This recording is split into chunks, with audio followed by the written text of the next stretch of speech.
You're listening to Ontario Morning on CBC Radio 1. We're at 91.5 in Barrie, 92.5 in Pembroke. It is 8:24. Well, the brains of the students at Kingston Collegiate and Vocational Institute are making quite a name for themselves in the field of robotics. A team from the school has built a robot that's won awards at recent competitions in New York and Toronto. At the end of the month, it heads to St. Louis, Missouri for the first Robotics World Championships. What's interesting about the team is that it isn't composed solely of tech geeks and computer wizards. Teachers have encouraged students with diverse interests to get involved, from athletes to members of the knitting club. Kevin Wood is a teacher at KCVI and joins us now. Good morning. Good morning. So tell us about this robot your students built. Well, we're participating in a robotics competition called First Robotics, and it's an international competition. And our team of students have built a robot to compete in this competition. We started in January, and we were given a 6-week time frame to design, build, test, and program this whole robot to get it ready for competition. Okay, what does it look like? What can it do? It's about 5 feet high, weighs 120 pounds, and the purpose of the game changes every year, but the purpose of the game this year was to pick up inflatable tubes with different shapes and hook them onto a 10-foot-high rack. So the robot has a big arm on it, which can reach up to 10 feet high, and a fancy roller claw mechanism on it for sucking the tubes in and spitting them out and rotating them around. And it drives around on a special wheel system called Mecanum wheel, which allows it to drive straight sideways as well as forwards and backwards. Wow, that sounds very complex. Yeah. How did they get this far? Well, after building the robot in January and finishing up, we had to seal it up and keep it in storage until our first competition. The first competition we went to was in New York City. We decided to do one there. And so the robot came out and competed in this. The competitions are kind of a team event. So you have 3 robots from different schools get put onto a team, and they compete against 3 robots from another team. And so we went through a round-robin phase of that. And after that, we entered into the playoffs, and we were picked for a team for the playoffs. And our team made it right to the finals in New York City. Wow, that's amazing. Now, as I mentioned in the intro, too, this isn't a group of tech geeks or computer kids. Tell me about this diverse group of students.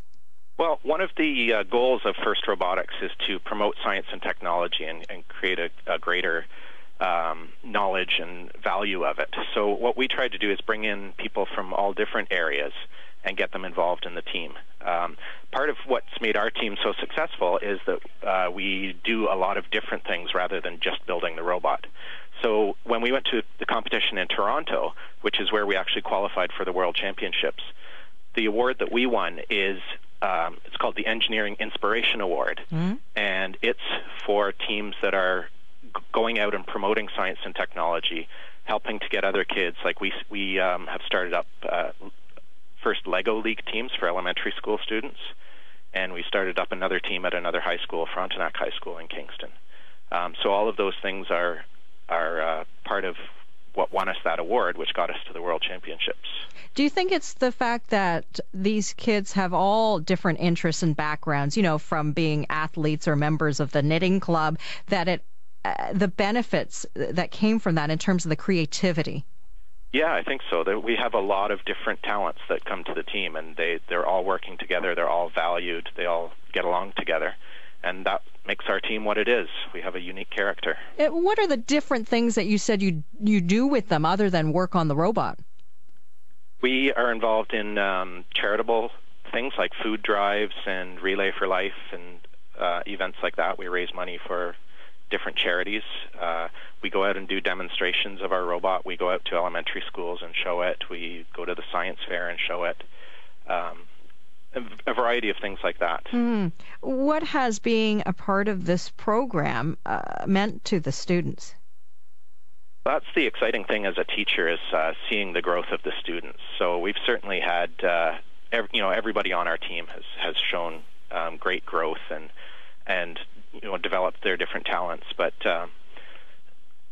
we've had some in particular that really stand out. We've had a couple of students who had Asperger's syndrome, which is a form of autism, and seeing them go from not really being very social and not very outgoing to getting some confidence from this and being able to talk to people at events and talk to judges and hearing from their parents and from their support workers how much of a difference it's made in their lives.